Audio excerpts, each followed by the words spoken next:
olhar para a palavra de Deus de capa a capa, cerca de 25% do conteúdo da Bíblia consiste em profecias.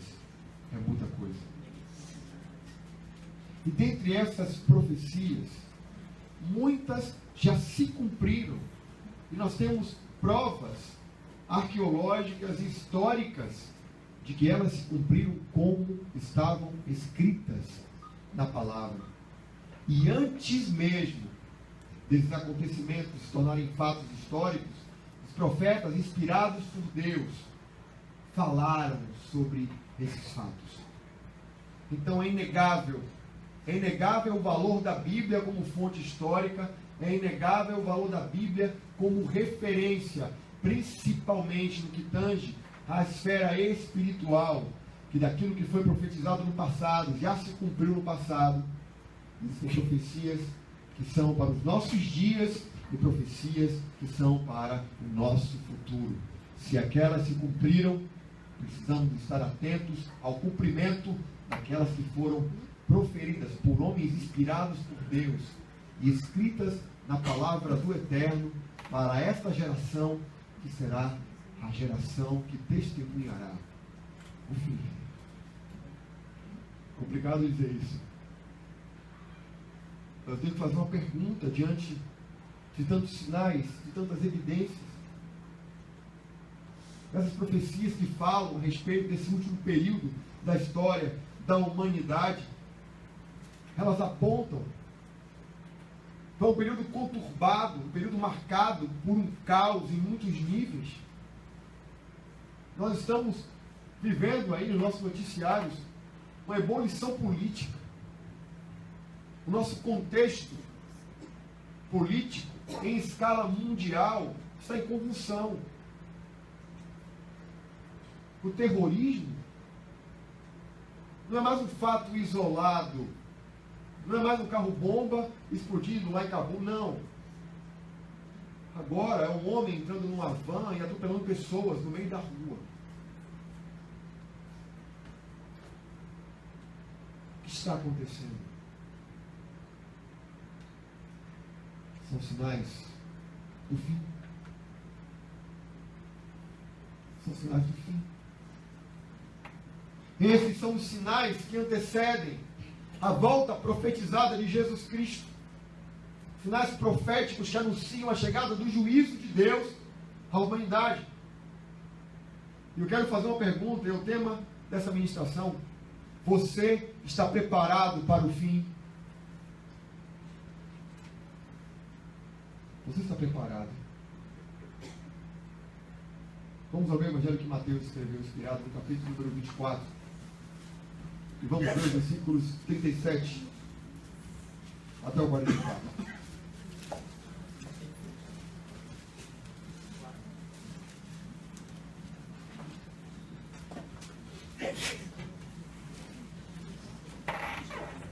Mateus 24, 37 ao 44. Quem está com a Bíblia, compartilha com quem está sem Bíblia, assim nós todos vamos desfrutar do maná que é a palavra do Eterno. Mateus 24. Está escrito assim na palavra do Eterno: pois assim como foi nos dias de Noé, também será a vinda do Filho do Homem. Porquanto, assim como nos dias anteriores ao dilúvio, comiam e bebiam, casavam e davam-se em casamento, até o dia em que Noé entrou na arca, e não o perceberam, senão quando veio o dilúvio e os levou a todos. Assim será também a vinda do Filho do Homem.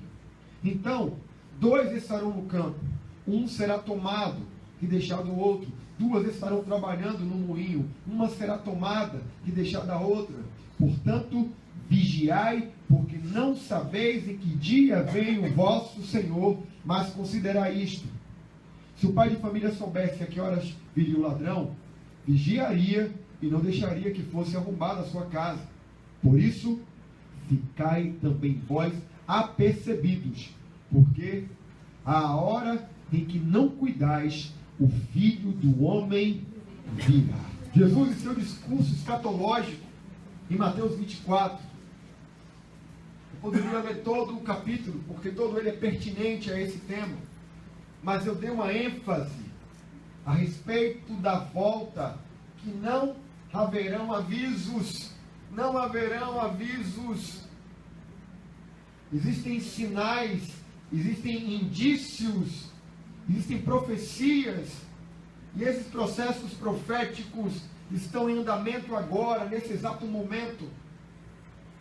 Só que esses sinais que as pessoas tanto esperam ver, para se prepararem porque estão vendo, se você acha que funciona desse jeito, eu sinto muito. Ele disse que viria como um ladrão. Os sinais só nos mostram quão perto nós estamos da vinda dele. Mas eu quero esclarecer uma coisa a respeito do perto na Bíblia, amados. Nós somos pessoas inteligentes. Então me ajudem, por favor. Sem essa desse argumento furado, de que desde aquela época eles estão esperando Jesus voltar e Jesus não voltou. Deixa eu dizer uma coisa para vocês. Abraão já tinha essa esperança.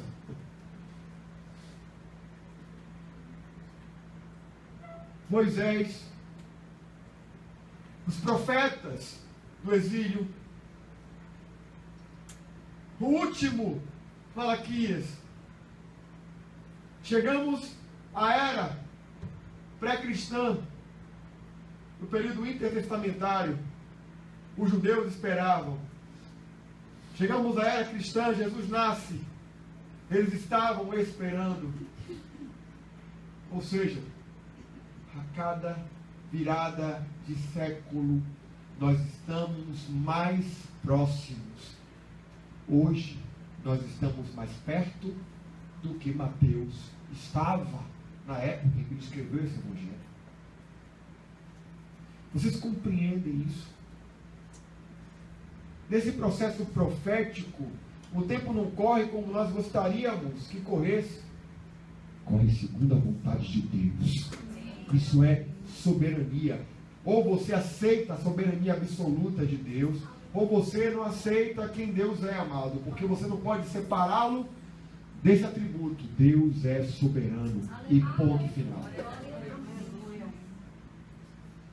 E Jesus, nesse discurso escatológico, quando ele fala especificamente a respeito da volta dele,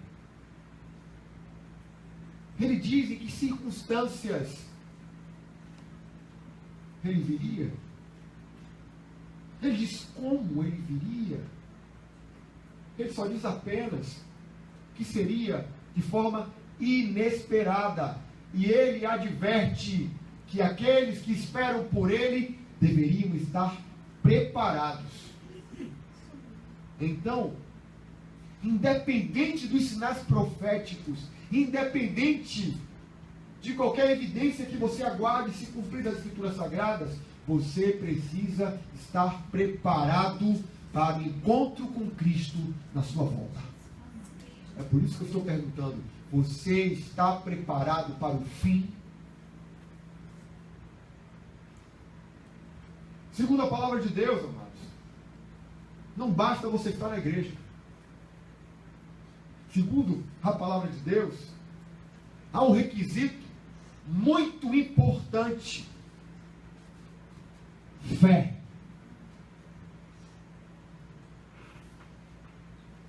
Sem fé é impossível agradar a Deus. E a fé que você confessa em Deus, ela tem uma origem. E essa origem é a sua palavra, a palavra do Senhor, a palavra do Eterno. Então, se você crê nessa palavra, e você é alimentado por essa palavra, e você ouve a pregação dessa palavra, então se produz fé genuína em você. E essa fé que lhe é apresentada te conduz a esse encontro íntimo com Deus. Isso é transformador. Agora, depois de encontrar a Deus, depois de confessar a sua fé, depois de começar a compreendê-la e vivê-la, não basta apenas estar na igreja. Não basta apenas a fé, amados. E eu não falo para salvação, porque a única coisa que você precisa para ser salvo é ter fé. Mas existe um pré-requisito que a palavra de Deus me diz que ele é importantíssimo. Deus leva isso muito a sério. Sabe o que eu estou falando? Estou falando de santidade. Santidade. Apocalipse capítulo 3. Versículo 1 ao 5. Nós vemos Jesus mandando um recado para a igreja de Sardes. Apocalipse 3, versículo 1, versículo 5. Está escrito assim na palavra do Senhor: ao anjo da igreja em Sardes escreve: estas coisas diz aquele que tem os 7 Espíritos de Deus e as 7 estrelas. Conheço as tuas obras, que tens nome de que vives e estás morto. Sê vigilante e consolida o resto que estava para morrer, porque não tem achado íntegras as tuas obras na presença do meu Deus. Lembra-te, pois, do que tens recebido e ouvido, guarda-o e arrepende-te. Porquanto, se não vigiares, virei como ladrão, e não conhecerás de modo algum em que hora virei contra ti. Tens, contudo, em Sardes, umas poucas pessoas que não contaminaram as suas vestiduras, e andarão de branco junto comigo, pois são dignas. O vencedor será assim vestido de vestiduras brancas, e de modo nenhum apagarei o seu nome do livro da vida. Pelo contrário, confessarei o seu nome diante de meu Pai e diante dos seus anjos. Qual era o problema da igreja de Sardes?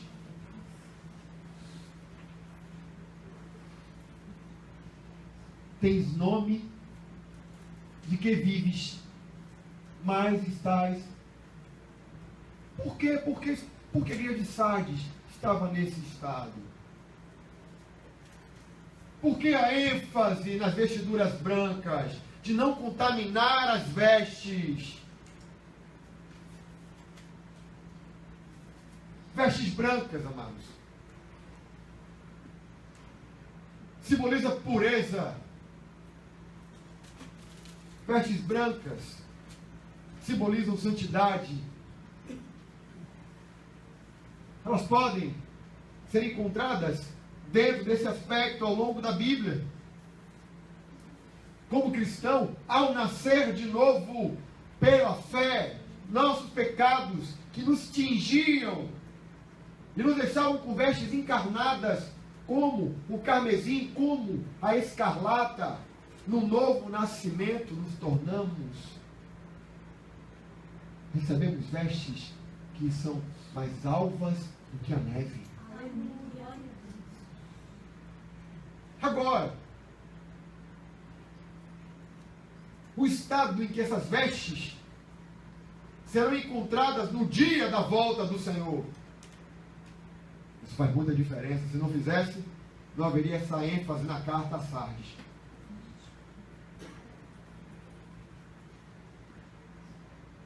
Jesus estava advertindo